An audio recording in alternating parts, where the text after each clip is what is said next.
नमस्कार दोस्तों, आपका स्वागत है दृष्टि आईएएस एडिटोरियल एनालिसिस के एक नए एपिसोड में। और इस एडिटोरियल एनालिसिस में हम 3 चीज़ें करते हैं। पहला, एडिटोरियल का यूपीएससी सिलेबस के साथ लिंक स्थापित करना। दूसरा, एडिटोरियल के की पॉइंट्स को समझना।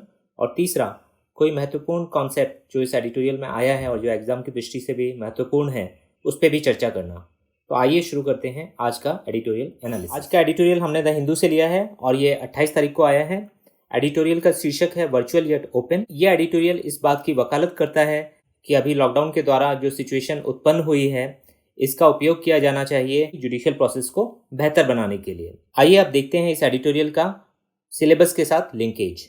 यह एडिटोरियल डायरेक्टली लिंक होता है जीएस पेपर 2 के साथ, जहां हम देखते हैं कि structure, organisation and functioning of the executive and the judiciary syllabus का एक टॉपिक है। और इसको हम लिंक कर सकते हैं जीएस पेपर 3 के साथ भी, जहाँ की साइंस एंड टेक्नोलॉजी में ये application and effect of technology in everyday life करके भी टॉपिक है। क्योंकि एडिटोरियल में बात हो रही है वर्चुअल कोर्ट्स की, तो हम इसको लिंक कर सकते हैं कि कैसे टेक्नोलॉजी का इस्तेमाल हो रहा है न्याय को लोगों तक पहुंचाने के लिए लॉकडाउन के दौरान। लेकिन ये खास तौर से जुड़ा हुआ है जीएस पेपर 2 के साथ, जहाँ की जुडिशरी एक इम्पॉर्टेंट टॉपिक है। तो आइए अब देखते हैं इसके की पॉइंट्स। एडिटोरियल का कहना है कि राष्ट्रीय लॉकडाउन के बीच सुप्रीम कोर्ट और कई अन्य अदालतें वर्चुअल प्रोसीडिंग्स यानी कि आभासी कार्यवाही का सहारा ले रहे हैं न्याय को लोगों तक पहुंचाने के लिए। आगे एडिटोरियल कहता है कि शीर्ष अदालत ने उच्च न्यायालयों को भी अधिकृत किया है, यानी कि ऑथोराइज किया है कि वो भी वीडियो कॉन्फ्रेंसिंग के माध्यम से अपने निरंतर कामकाज को जारी रखें और इस मॉडल को डिस्ट्रिक्ट कोर्ट्स को भी अपनाने के लिए कहें। सुप्रीम कोर्ट ने ये मान लिया है कि वर्चुअल प्रोसीडिंग्स एक अहम हिस्सा है इस लॉकडाउन के समय, और इसको ना केवल हाई कोर्ट्स को अपनाने के लिए कहा है, बल्कि ये भी कहा है कि वो डिस्ट्रिक्ट कोर्ट्स को भी प्रेरित करें कि वो वीडियो कॉन्फ्रेंसिंग के माध्यम से न्याय को लोगों तक पहुंचाएं। सुप्रीम कोर्ट ने यह भी कहा है कि अदालतों के कन्वेंशनल ऑपरेशंस यानी कि पारंपरिक संचालन जो होता है कोर्ट्स का, उसमें कमी लाना इस वजह से जरूरी हो गया है कि वायरस के संक्रमण को रोका जाए। लेकिन साथ ही साथ एक्सेस टू जस्टिस जो है, यानी न्याय की पहुंच सभी तक, इसको बनाए रखना भी बहुत ही जरूरी है ताकि देश में कानून का शासन बना रहे। इसको रूल ऑफ लॉ भी कहते हैं और ये एक इम्पॉर्टेंट टर्म है। सुप्रीम कोर्ट की बात की जाए तो उसने हाल में ही शॉर्ट मैटर्स यानी छोटे मामलों को सुनना शुरू किया है, जिसमें आते हैं टेनेंसी डिस्प्यूट्स यानी किराएदारी विवाद, कॉम्पेंसेशन मैटर्स यानी कि मुआवजे के मामले, स्थानांतरण याचिकाएं यानी कि ट्रांसफर पिटीशंस, जमानत बेल और अग्रिम जमानत यानी कि एंटीसिपेटरी बेल के मामले। तो इस तरीके के छोटे मामले जिसमें कि कोई बहुत बड़ा संवैधानिक प्रश्न शामिल नहीं है, ऐसे मामलों को शॉर्ट मैटर्स के अंतर्गत सुप्रीम कोर्ट ने सुनना शुरू किया है वीडियो कॉन्फ्रेंसिंग के द्वारा। दिल्ली उच्च न्यायालय यानी कि दिल्ली हाई कोर्ट और कुछ ट्राइब्यूनल्स ने भी जरूरी मामलों की ई फाइलिंग और लिस्टिंग की प्रक्रिया को सुव्यवस्थित करने की कोशिश की है।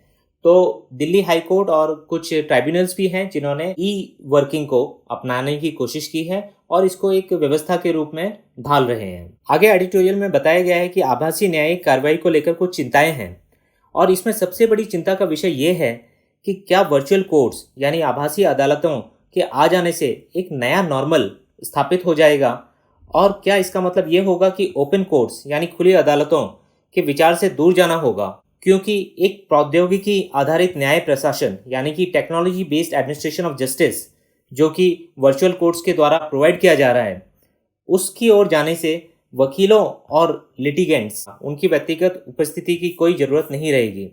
तो एक डर पैदा हुआ है इस वजह से कि जो ओपन कोर्ट्स का सिद्धांत है, कहीं ना कहीं वर्चुअल प्रोसीडिंग्स उसको चोट पहुंचाएंगी। तो यहाँ हमें जानना चाहिए कि ओपन कोर्ट्स का कॉन्सेप्ट क्या है। तो ओपन कोर्ट या खुली अदालत से मतलब ये है कि कोर्ट की जो भी कार्रवाई हो वो पब्लिक और मीडिया के सामने उपलब्ध हो, अवेलेबल हो, जिससे कि कोर्ट्स के ऊपर भी ये दबाव रहे कि इनके फैसले आर्बिट्ररी ना हो, यानी कि वो सैद्धांतिक हो, वो न्याय के सिद्धांतों के ऊपर आधारित हो। यहाँ चिंता का विषय इसलिए बन जाता है क्योंकि जो वर्चुअल कोर्ट्स हैं उसमें वीडियो कॉन्फ्रेंसिंग के माध्यम से न्याय की प्रक्रिया हो रही है, और इस तरीके से यहाँ पब्लिक और मीडिया दोनों ही वंचित रह जाते हैं उस प्रोसीडिंग से। तो कहीं ना कहीं कोर्ट को इस बारे में भी विचार करना चाहिए कि किस तरीके से वीडियो कॉन्फ्रेंसिंग के द्वारा होने वाली न्यायिक प्रक्रिया को भी पब्लिक और मीडिया के सामने तक लाया जा सके। और यहाँ बात की जा रही है लाइव वीडियो स्ट्रीमिंग की, कि लाइव वीडियो स्ट्रीमिंग के द्वारा पब्लिक और मीडिया को एक्सेस मिल सकता है जो भी न्याय प्रक्रिया हो रही है वीडियो कॉन्फ्रेंसिंग के द्वारा। तो चीफ जस्टिस ऑफ इंडिया ने ये कहा है कि आभासी अदालतें यानी कि वर्चुअल कोर्ट्स भी ओपन कोर्ट्स हैं और उन्हें इन कैमरा प्रोसीडिंग्स की संज्ञा देना सही नहीं होगा। और उन्होंने ये भी कहा है कि जो वर्चुअल कोर्ट्स हैं वो कोर्ट्स इन कॉन्ग्रीगेशन यानी कि ऐसी कोर्ट्स जहां लोग एकत्र होते हैं, वो ऐसी अदालतें नहीं हैं। इसकी खास वजह है वो सिर्फ ये है कि कोरोना वायरस के संक्रमण को रोकना। आगे एडिटोरियल में बताया गया है कि 2 पहलुओं पर बिल्कुल विवाद नहीं है। पहला कि राष्ट्रीय लॉकडाउन के दौरान भी अदालतों को खुला रखना एक महत्वपूर्ण आवश्यकता है ताकि न्याय सब तक पहुंचे और कानून का शासन बना रहे। और दूसरा है कि कोरोना वायरस का संक्रमण रोका जा सके, जिसके लिए शारीरिक दूरी यानी कि फिजिकल डिस्टेंसिंग या सोशल डिस्टेंसिंग एक अहम रिक्वायरमेंट है। और अप्रैल की शुरुआत में ही चीफ जस्टिस ऑफ इंडिया की अध्यक्षता वाली 3 जजों की बेंच ने अदालतों के द्वारा वीडियो कॉन्फ्रेंसिंग का इस्तेमाल करने के लिए व्यापक मानदंड तय किए हैं और आभासी न्यायिक कार्रवाई की वैधता की पुष्टि की है। यहाँ हमको एक और वर्ड आता है बेंच। तो बेंच और बार शब्दों का प्रयोग होता है और इसके बारे में हमें जानकारी होनी चाहिए। बेंच का अभिप्राय है जजेस से, यानी कि 2 जज बेंच, 3 जज बेंच, डिवीजन बेंच इत्यादि। और बार का मतलब होता है वकीलों से और लीगल प्रोफेशन से। तो सिंपल अंडरस्टैंडिंग हमारी ये होनी चाहिए कि जब बेंच के बारे में बात हो रही है तो यानी कि जजेस के बारे में बात हो रही है, और जब बार का जिक्र आ रहा है तो ये एडवोकेट्स या लीगल प्रोफेशन के बारे में बात हो रही है। आगे एडिटोरियल में कहा गया है कि सुप्रीम कोर्ट बार एसोसिएशन, जो कि सुप्रीम कोर्ट के वकीलों का एक समूह है, उसने एक विशिष्ट अनुरोध ये किया है कि वर्चुअल कोर्ट प्रोसीडिंग्स की लाइव स्ट्रीमिंग की जाए ताकि पहुंच संबंधित वकीलों तक ही सीमित ना हो बल्कि वादियों यानी कि लिटिगेंट्स और जनता के लिए भी उपलब्ध हो। और ये होने से ओपन कोर्ट वाले सिद्धांत को भी पुष्टि मिलेगी, ओपन कोर्ट वाला सिद्धांत भी वायलेट नहीं होगा। आगे एडिटोरियल में यही बताया गया है कि ये जितने भी मुद्दे हैं जो वर्चुअल प्रोसीडिंग्स या वर्चुअल कोर्ट से संबंधित हैं, इन सबको सुलझाने का सबसे अच्छा तरीका है लाइव स्ट्रीमिंग, क्योंकि लाइव स्ट्रीमिंग होते ही जो ओपन कोर्ट वाले सिद्धांत हैं वो सारे सिद्धांत अपने आप पूरे हो जाएंगे और जनता और प्रेस तक जो न्यायिक प्रक्रिया है उसकी पहुंच फिर से हो जाएगी। आगे एडिटोरियल कहता है कि जैसे जैसे टेक्नोलॉजी का उपयोग बढ़ता जा रहा है, अदालतों को अन्य कदमों पर भी विचार करना चाहिए जो न्यायिक प्रक्रिया यानी कि जुडिशियल प्रोसीडिंग्स या जुडिशियल प्रोसेस को और तेज करें और अदालत में होने वाली भीड़ को भी कम करें। आगे हम की कॉन्सेप्ट्स में जुडिशियल पेंडेंसी के ऊपर भी बात करेंगे। जो सुबॉर्डिनेट कोर्ट्स हैं यानी कि निचली अदालतों में एविडेंस को आभासी तरीकों से पार्टियों की सहमति से दर्ज कराया जा सकता है। तो ये भी एक अच्छा तरीका होगा कि जो सुबॉर्डिनेट कोर्ट्स हैं जहाँ की जुडिशियल पेंडेंसी सबसे ज़्यादा है, ऐसी कोर्ट्स में जो एविडेंस की रिकॉर्डिंग होती है उसको भी वर्चुअल तरीकों से, अगर जो पार्टियां हैं उस केस में शामिल उनकी सहमति हो तो उसको वर्चुअल तरीके से भी दर्ज कराया जा सकता है। इससे भी जो कोर्ट के केसेस हैं उसमें रफ्तार आएगी। तो उच्च न्यायालय में वाद की जानकारी के अग्रिम प्रस्तुतिकरण और मौखिक तर्कों के लिए समय स्लॉट देने के लिए भी प्रणाली लगाई जा सकती है, जिससे कि निर्णय संक्षिप्त और समय पर आ सकेंगे। तो इससे भी जुडिशियल पेंडेंसी घटेगी। अदालतों को तत्काल यानी कि जो जरूरी एवं असाधारण मामलों को छोड़कर कम से कम उन मामलों में वर्चुअल कोर्ट प्रोसीडिंग्स का सहारा लेना चाहिए जहां दोनों पक्ष टेक्नोलॉजी के उपयोग पर सहमत हैं और जो कि रूटीन मैटर्स हैं। तो अदालतों को भी इस वक्त का फ़ायदा उठाना चाहिए कि ऐसे समय में जब लॉकडाउन चल रहा है तो वर्चुअल कोर्ट प्रोसीडिंग्स को ज़्यादा से ज़्यादा लोगों तक पहुंचाए। आखिर में एडिटोरियल ये कहता है कि तकनीकी और कनेक्टिविटी के मुद्दे तो रहेंगे, लेकिन ये समझना बहुत ज़रूरी है कि आभासी सुनवाई यानी कि जो वर्चुअल कोर्ट या वर्चुअल प्रोसीडिंग्स हैं ये ओपन कोर्ट से अलग नहीं है, यानी कि खुली अदालत से अलग नहीं है, बशर्ते इसकी पहुंच सीमित ना हो। तो इसके लिए ज़रूरी है जो सलाह दी गई है बार एसोसिएशन के द्वारा भी कि अगर लाइव स्ट्रीमिंग करा दी जाती है वर्चुअल प्रोसीडिंग्स की तो फिर ये पब्लिक और मीडिया तक इसकी पहुंच हो जाएगी और ये ओपन कोर्ट से काफ़ी अलग नहीं होगा। बाकी न्यायिक प्रक्रिया में सुधार के लिए ये अवसर बहुत अच्छी तरीके से उपयोग में लाया जाना चाहिए सुप्रीम कोर्ट के द्वारा। तो ये थे इस एडिटोरियल के की पॉइंट्स। अब आगे देखते हैं की कॉन्सेप्ट्स। आज कॉन्सेप्ट्स टू लर्न में हम देखेंगे ई कोर्ट्स और जुडिशियल पेंडेंसी। ई कोर्ट एक मिशन मोड प्रोजेक्ट है और इसका विस्तार पूरे इंडिया में है। तो ये एक पैन इंडिया प्रोजेक्ट हो जाता है और इसमें देश भर के डिस्ट्रिक्ट कोर्ट्स यानी कि जिला न्यायालयों के लिए मॉनिटरिंग और funding department of justice, ministry of law and justice के द्वारा की जाती है। और ई कोर्ट प्रोजेक्ट की अवधारणा यानी कि इसका कॉन्सेप्चुअलाइजेशन ई कमेटी, जिसके बारे में हम आगे जानेंगे, इसके द्वारा प्रस्तुत एक national policy and action plan for implementation of information and communication technology 2005 के आधार पर किया गया है। तो ये national policy and action plan for implementation of ICT, ये आपको पता होना चाहिए। आइए देखते हैं इसके उद्देश्य। इसका उद्देश्य है कुशल यानी कि इफिशिएंट और समयबद्ध यानी कि टाइमली, तो इफिशिएंट और टाइमली नागरिक केंद्रित सेवाएं प्रदान करना। दूसरा उद्देश्य है न्यायालयों में, कोर्ट्स में डिसीजन सपोर्ट सिस्टम यानी कि निर्णय समर्थन प्रणाली को विकसित, स्थापित और कार्यान्वित करना। तीसरा है जो प्रोसेस हो रहे हैं कोर्ट्स में, जो प्रक्रियाएं हैं, उनको स्वचालित बनाना, ऑटोमेट करना, जिससे कि जो स्टेक होल्डर्स हैं उन्हें जानकारी पारदर्शी तरीके से मिल सके। चौथा उद्देश्य है गुणात्मक और मात्रात्मक रूप से यानी कि क्वांटिटेटिवली और क्वालिटेटिवली दोनों तरीकों से न्यायिक उत्पादकता, जुडिशियल प्रोडक्टिविटी को बढ़ाने के लिए जस्टिस डिलीवरी सिस्टम, न्याय वितरण प्रणाली को सस्ता, सुलभ, विश्वसनीय और पारदर्शी बनाना भी इसका उद्देश्य है। और इसका इम्प्लीमेंटेशन कैसे हो रहा है?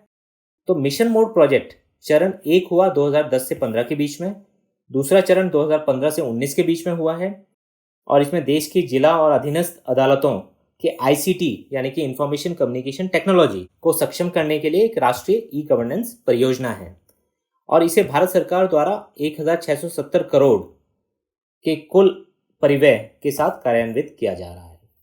तो ये था ई कोर्ट्स के बारे में। अब देखते हैं ई कमेटी। ई कमेटी भारत सरकार द्वारा सर्वोच्च न्यायालय से प्राप्त एक प्रस्ताव के अनुसरण में भारतीय न्यायपालिका के कंप्यूटरीकरण पर एक राष्ट्रीय नीति तैयार करने और तकनीकी संचार और प्रबंधन संबंधी परिवर्तनों पर सलाह देने के लिए भारत सरकार द्वारा गठित एक निकाय है, एक बॉडी है।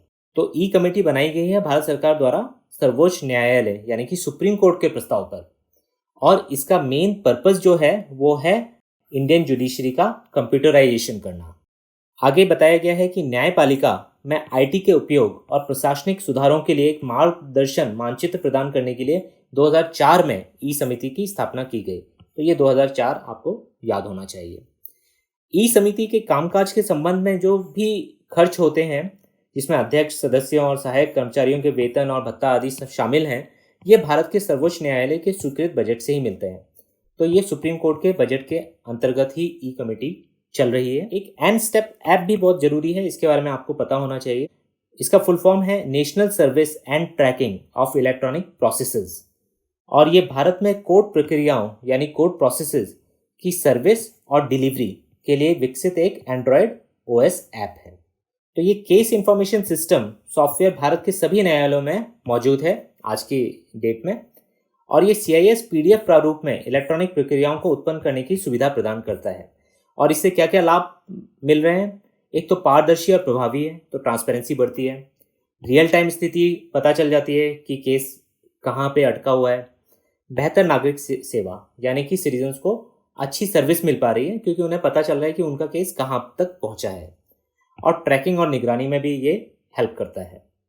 तो ये था एंड स्टेप ऐप के बारे में। आइए अब देखते हैं जुडिशियल पेंडेंसी। तो जुडिशियल पेंडेंसी को पहले तो एक ग्राफ की मदद से आप समझ सकते हैं कि सुप्रीम कोर्ट में पेंडेंसी अगर 2019 की बात की जाए तो 60,000 के करीब है, जबकि अगर हाई कोर्ट्स की बात की जाए, और हमें यहाँ पता होना चाहिए कि भारत में वर्तमान में 25 हाई कोर्ट है। सबसे जो लेटेस्ट हाई कोर्ट बनी है वो है आंध्र प्रदेश हाई कोर्ट, क्योंकि आंध्र प्रदेश और तेलंगाना का जब विभाजन हुआ है तो एक नई हाई कोर्ट आंध्र प्रदेश के लिए बनाई गई है। तो हाई कोर्ट में केसेस पेंडिंग है वो हैं करीब करीब 44 लाख और जो सुबॉर्डिनेट कोर्ट्स इसमें पेंडेंसी है 3.1 करोड़। तो आप देख सकते हैं कि यहाँ हज़ारों में है, यहाँ हाई कोर्ट्स में लाखों में पेंडिंग केसेस हैं और सुबॉर्डिनेट कोर्ट्स में करोड़ों की संख्या में केसेस पेंडिंग है। तो सबसे ज़्यादा जो ज़रूरत है पेंडिंग केसेस में कमी लाने की वो सुबॉर्डिनेट कोर्ट्स के स्तर पर है। आइए अब देखते हैं क्या कारण है भारतीय न्यायपालिका में पेंडेंसी के। तो पिछले दशक में न्यायिक मामलों की पेंडेंसी काफ़ी बढ़ गई है, जो कि जाहिर बात है। 2006 और 2019 के बीच सभी अदालतों में मामलों की पेंडेंसी में 22% की समग्र वृद्धि हुई है, तो 64 लाख मामले और बढ़े हैं।